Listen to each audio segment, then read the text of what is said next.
नमो भगवते वासुदेवाय। नमस्कार दोस्तों, आज के इस वीडियो में हम सुनेंगे वैशाख माह महात्म्य के 5वें अध्याय का पाठ। दोस्तों, विशाखा नक्षत्र से संबंध होने के कारण इस माह को वैशाख के नाम से जाना जाता है। इस माह में धन प्राप्ति और पुण्य प्राप्ति के सभी शुभ अवसर हमें प्राप्त होते हैं। इस माह में मुख्य रूप से भगवान विष्णु, परशुराम और देवी माँ की उपासना की जाती है। वर्ष में केवल एक बार इसी माह में बांके बिहारी जी के चरणों के दर्शन भी हमें प्राप्त होते हैं। यह अत्यंत ही शुभ और पावन माह जाना जाता है। इस माह में पवित्र नदियों में स्नान करने से और जल का दान करने से जो हमें पुण्य फल की प्राप्ति होती है, वह 1000 अश्वमेघ यज्ञ करने से भी मनुष्य को प्राप्त नहीं हो पाती है। गौदान करने से जो पुण्य की प्राप्ति होती है, वह सिर्फ और सिर्फ इस माह में जल के दान से मनुष्य को प्राप्त होती है। इसलिए इस माह में हमें तमाम प्रकार के मांगलिक कार्य करने चाहिए। इस माह की महत्ता इतनी अधिक है जिसके बारे में हम क्या देवता भी वर्णन करने में अपने आप को समर्थ पाते हैं। पुराणों में और शास्त्रों में वर्णित है कि भगवान बुद्ध और परशुराम जी का जन्म भी इसी पवित्र माह में हुआ था। इसी माह में ब्रह्मा जी के द्वारा तिलों का निर्माण किया गया था। इसी के लिए तिल का विशेष रूप से इस माह में प्रयोग किया जाता है। धन, संपत्ति तथा अक्षय पुण्य की प्राप्ति हेतु अक्षय तृतीया का पावन त्योहार भी इसी माह में किया जाता है। अब आप समझ सकते हैं इस माह की महिमा, क्यों माधव को यह माह अत्यधिक प्रिय है।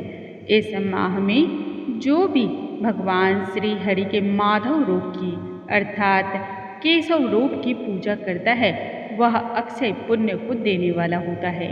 यदि जो व्यक्ति किसी भी कारणवश पूजा पाठ, आराधना विशेष दिनों हेतु भी नहीं कर पाता है, उन्हें वैशाख माह महात्म्य के श्रवण को जरूर करना चाहिए। ऐसा करने से भी भगवान श्री हरि की कृपा की प्राप्ति होती है। देखिए, भगवान श्री हरि की महिमा का यदि आप वर्णन सुन रहे हैं, तब इससे भी आप समझ सकते हैं कि उनकी साक्षात आपके ऊपर कृपा दृष्टि है, क्योंकि उनकी बिना छत्र छाया, बिना कृपा दृष्टि के आपके कानों में सुधा रस घोलने वाला यह उत्तम महात्म्य तो जा ही नहीं सकता है। आइए भगवान श्री हरि का जयकारा लगाते हैं, उन्हें नमन करते हैं और फिर आज का पाठ आरंभ करते हैं। मैं भगवान श्री हरि के उन स्वरूपों की आराधना करती हूँ जिन्होंने अपने हाथों में चक्र, शंख और गदा को धारण कर रखा है, जिनके हाथों की कर कमल की जो मुद्रा है, वह आशीर्वाद अथवा अभय मुद्रा देने वाली है। उन मधुसूदन को मैं कोटि कोटि नमन करती हूँ। शीश सैया पर विराजमान जो भगवान श्री हरि का यह पावन सा रूप है, जो अपनी ओर मुझे आकर्षित किए जा रहा है, उन भगवान श्री हरि के चरणों में मैं कोटि कोटि वंदन करती हूँ। ऋषियों ने कहा, सूत जी, इस विषय को पुनः विस्तार के साथ आप कृपा कर कहिए। आपके उत्तम वचन अमृत का पान करते करते हमें तो तृप्ति ही नहीं होती है। इस पर सूत जी कहते हैं, हे महर्षियों, इस विषय में एक प्राचीन कथा तुमसे कहता हूँ। इसमें एक ब्राह्मण और महात्मा धर्मराज का संवाद का वर्णन किया गया है। ब्राह्मण ने पूछा, हे धर्मराज, धर्म और अधर्म के निर्णय में आप सबके लिए प्रमाण स्वरूप हैं, अतः बतलाइए, मनुष्य को किस कर्म की वजह से नरक की प्राप्ति होती है तथा मनुष्य किस प्रकार के कर्म को करते हैं जिन्हें करने के बाद उन्हें स्वर्ग की प्राप्ति होती है। कृपया करके आप इन सभी बातों का वर्णन कीजिए। यमराज इस पर कहते हैं, हे ब्राह्मण, जो मनुष्य मन, वाणी तथा क्रिया के द्वारा धर्म से विमुख और भगवान श्री विष्णु की भक्ति से रहित रहते हैं, जो ब्रह्मा, शिव तथा विष्णु को भेद बुद्धि के द्वारा देखते हैं, जिनके हृदय में विष्णु विद्या से विरक्ति होती है, जो दूसरों के खेत, जीविका, घर, प्रीति तथा आशा का उच्छेद करते हैं, वे भयानक नरकों में जाते हैं। जो मूर्ख जीविका का कष्ट भोगने वाले ब्राह्मणों को भोजन की इच्छा से दरवाजे पर आते हुए देख करके उनकी परीक्षा करने लगता है, उन्हें तुरंत ही भोजन नहीं प्रदान करता, उसे नरक का अतिथि ही समझना चाहिए। जो मूढ़, अनाथ, वैष्णव, दीन, रोगातुर तथा वृद्ध मनुष्य पर दया भाव नहीं रखता तथा जो पहले ही कोई नियम लेकर के पीछे अजितेंद्रियता के कारण उसे छोड़ देता है, वैसे मनुष्य को निश्चय ही नरक की प्राप्ति होती है। जो सभी पापों को हरने वाले दिव्य स्वरूप, व्यापक, सनातन, अजन्मा, चतुर्भुज, अच्युत, विजयी, विष्णु रूप दिव्य पुरुष भगवान श्री नारायण देव का पूजन, आराधना, ध्यान, स्मरण, जागरण और कीर्तन करते हैं, वे श्री हरि के परम धाम को प्राप्त होते हैं। यह सनातन श्रुति है। भगवान दामोदर के गुणों का कीर्तन ही मंगलमय है। वही धन का उपार्जन है तथा वही इस जीवन का फल भी है। अमित तेजस्वी देवाधिदेव श्री हरि के कीर्तन से सभी पाप उसी प्रकार से नष्ट होते हैं जैसे दिन के निकलने पर अंधकार का नाश हो जाता है। जो प्रतिदिन श्रद्धापूर्वक भगवान श्री विष्णु की यशो गाथा का गुणगान करते हैं तथा सदा स्वाध्याय में लगे रहते हैं, वे मनुष्य सदैव स्वर्ग के गामी होते हैं। हे ब्राह्मण, हे विप्रवर, भगवान वसुदेव के नामों का जप में लगे हुए मनुष्य पहले के पापी रहे हों तो भी भयानक यमदूत उनके पास नहीं फटकते। द्विज श्रेष्ठ, हरि कीर्तन को छोड़ करके दूसरा कोई ऐसा साधन मैं तो नहीं देख रहा जो जीवों के संपूर्ण पापों का नाश करने वाला या फिर प्रायश्चित करने वाला हो। जो मांगने पर यथावत प्रसन्न होते हैं और देकर प्रिय मधुर वचन बोलते हैं तथा जिन्होंने दान के फल का परित्याग कर दिया, वे मनुष्य स्वर्ग में जाते हैं। जो दिन में शयन छोड़ देते हैं तथा सब कुछ सहन करते हैं, पर्व पावन इन अवसरों पर लोगों को आश्रय देते हैं, अपने से द्वेष रखने वालों के प्रति भी कभी भी द्वेषवश अहितकारी वचन मुख से नहीं निकालते, बल्कि सबके सामने उनके रूप और गुणों का हमेशा बखान करते हैं। वे मनुष्य ही स्वर्ग के अधिकारी होते हैं। जो पराई स्त्रियों की ओर सदैव उदासीन रहते हैं तथा उनको लेकर के मन में सात्विकता भाव होती है, जो सतत्व गुण में स्थित होकर के मन, वाणी अथवा क्रिया के द्वारा कभी उनमें रमन नहीं करते, वे ही मनुष्य स्वर्ग के अधिकारी होते हैं। जिस किसी कुल में उत्पन्न होकर के भी जो दयालु, यशस्वी, उपकारी और सदाचारी होते हैं, वैसे मनुष्य को निश्चय ही विष्णु धाम की प्राप्ति होती है, अर्थात स्वर्ग की प्राप्ति होती है।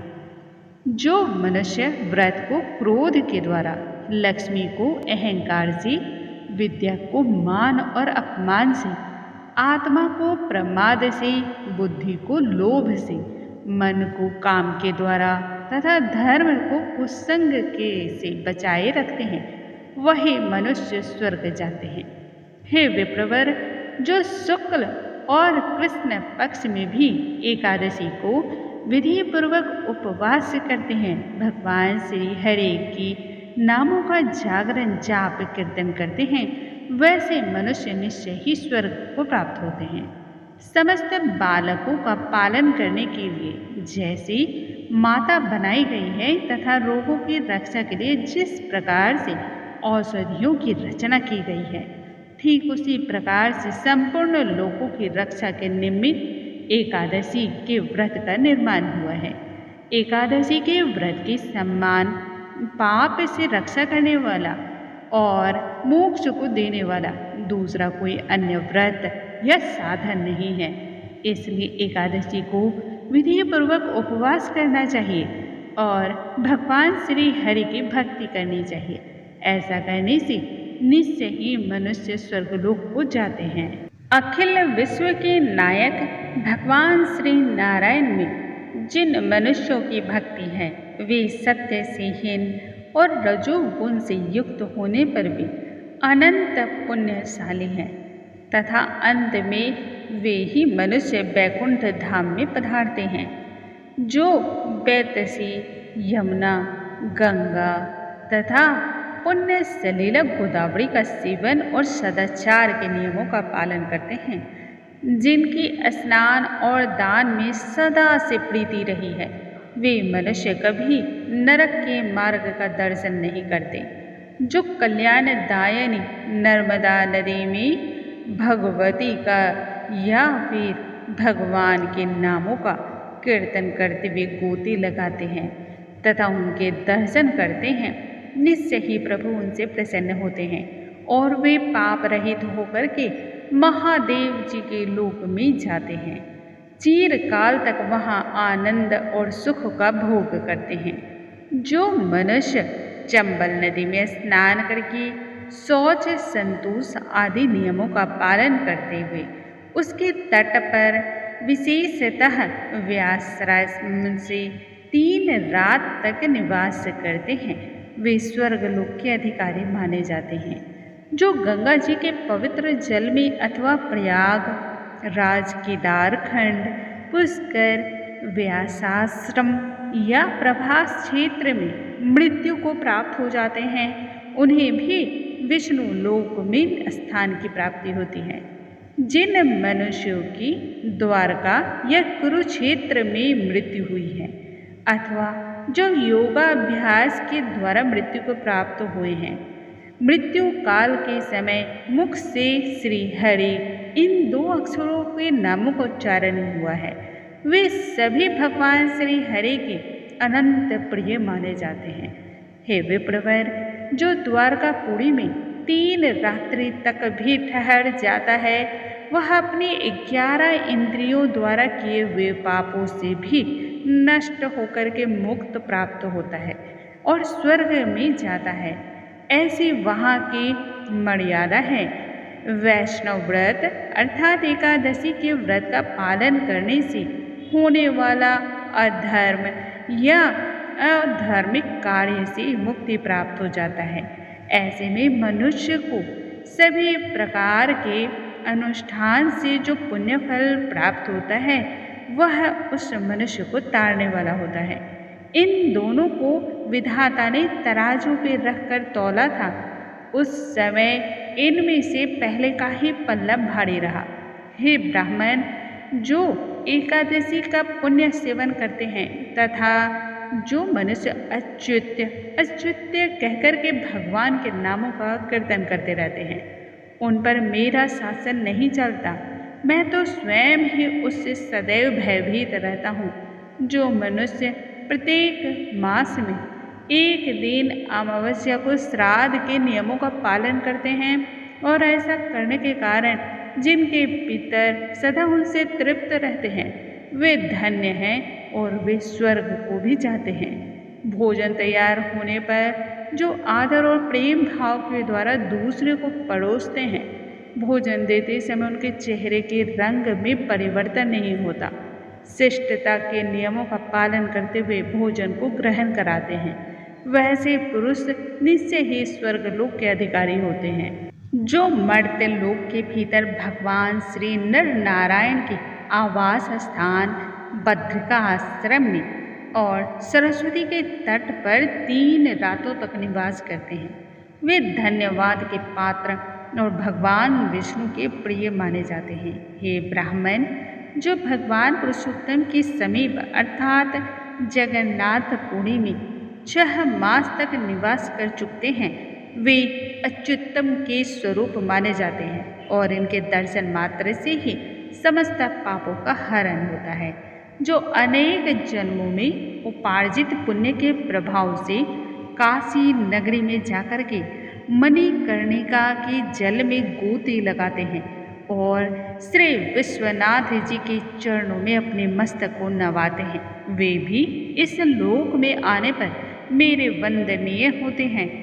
जो भगवान श्री हरि की पूजा करके पृथ्वी पर कुश और तिल बिछा करके चारों ओर तिल बिखेरते और लोहा तथा दूध देने वाली गौ को दान करके विधि पूर्वक मृत्यु को प्राप्त होते हैं अर्थात मोक्ष को प्राप्त होते हैं, वैसे मनुष्य भी स्वर्ग को जाते हैं। जो पुत्रों को उत्पन्न करके उन्हें पितामहों के पद पर बैठा करके ममता और अहंकार से रहित होकर के मरते हैं, वैसे मनुष्य भी स्वर्ग के अधिकारी होते हैं। जो मनुष्य सदैव चोरी डकैती से दूर रह करके सदा अपने द्वारा कमाए हुए धन से ही संतुष्ट होते हैं अथवा अपने भाग्य पर ही निर्भर रह करके जीविका का पालन करते हैं, वे मनुष्य भी स्वर्गगामी होते हैं। जो स्वागत करते हुए शुद्ध पीड़ा रहित मधुर तथा पाप रहित वाणी का प्रयोग सदैव करते हैं, वे लोग स्वर्ग को जाते हैं। जो दान धर्म में प्रवृत्त तथा धर्म मार्ग के अनुयायियों के पुरुषों का सदैव उत्साह बढ़ाते हैं, चिरकाल तक स्वर्ग लोक के आनंद को भोगते हैं। जो मनुष्य शीतकाल में सूखी लकड़ी, गर्मी में शीतल जल तथा वर्षा में आश्रय प्रदान करता है, वह निश्चय ही स्वर्गलोक अर्थात विष्णुधाम में सम्मानित होता है। जो नित्य नैमित्तिक आदि समस्त पुण्य कार्यों में भक्तिपूर्वक श्रद्धा करता है, श्राद्ध करता है, वह निश्चय ही देवलोक का भागी होता है। दरिद्र का दान, सामर्थ्यशाली की क्षमा, नौजवानों की तपस्या, ज्ञानियों का मौन, सुख भोगने के योग्य पुरुषों की सुखेच्छा निवृत्ति तथा संपूर्ण प्राणियों पर दया का भाव, ये सभी सद्गुण होते हैं और ये सद्गुण ही मनुष्य को स्वर्गलोक में लेकर जाते हैं। ध्यान युक्त तप ही भव सागर से तारने वाला कहा गया है और पाप को पतन का कारण बतलाया गया है। यह बिल्कुल ही सत्य है, इसमें किसी भी प्रकार का ना कोई शक है ना ही कोई संदेह की ही गुंजाइश है। हे ब्राह्मण, स्वर्ग की राह पर ले जाने वाले समस्त साधनों का मैंने आपसे बहुत ही छोटे छोटे शब्दों में वर्णन बतलाया है ताकि आप और हम सभी इस क्रिया से लाभान्वित हो और सभी का कल्याण हो। अब आप हमारे मुख से और क्या जानना चाहते हैं, किन बातों को सुनने की अभिलाषा आप रखते हैं, आपके मन में किस प्रकार की जिज्ञासा है, वह आप मुझसे जरूर कहें। हम आपकी उन जिज्ञासाओं का समाधान करने की पूर्ण रूप से चेष्टा करेंगे। दोस्तों, इस प्रकार से आज के इस वीडियो में हमने सुना वैशाख माह महात्म्य के 5वें अध्याय का पाठ। कल हम आगे की कथा जानेंगे। बोलो भगवान श्री नारायण की जय, भगवान श्री हरि की जय, स्वामी नारायण की जय। स्वामी नारायण नारायण हरे हरे, जप लो नारायण नारायण